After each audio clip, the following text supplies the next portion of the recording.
In this video, I'm going to show you how to make a simple but delicious homemade apple pie. The recipe makes 2 pies, but if you don't have a bunch of mouths to feed, you can always freeze them and they freeze really well. First, peel and cut 7 Granny Smith apples into 1.5 inch slices, then toss these into a large bowl.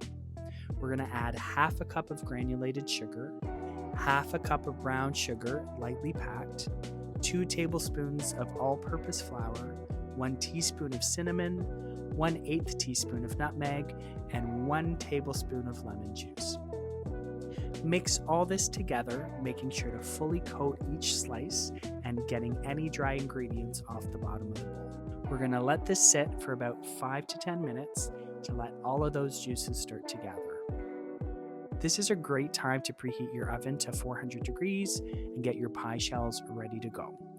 I do use store-bought shells to keep things as simple as humanly possible, but you can always make your own if you want to be fancy.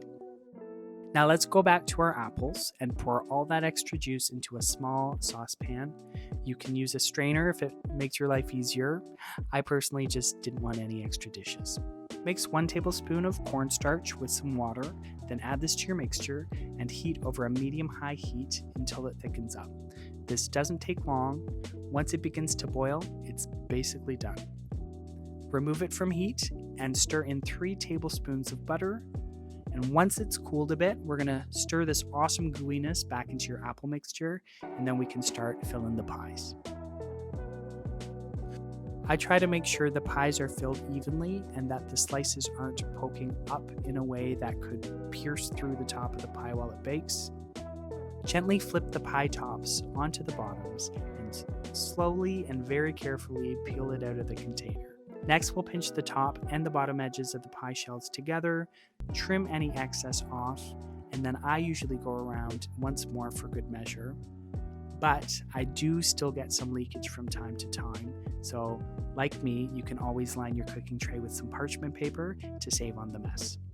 After cutting some venting slits for steam, we're going to gently brush the pies with an egg wash after whisking 1 egg.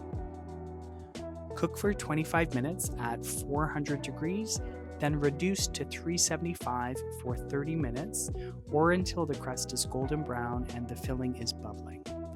Let this sit for 3 hours before serving, and then top with vanilla ice cream and enjoy.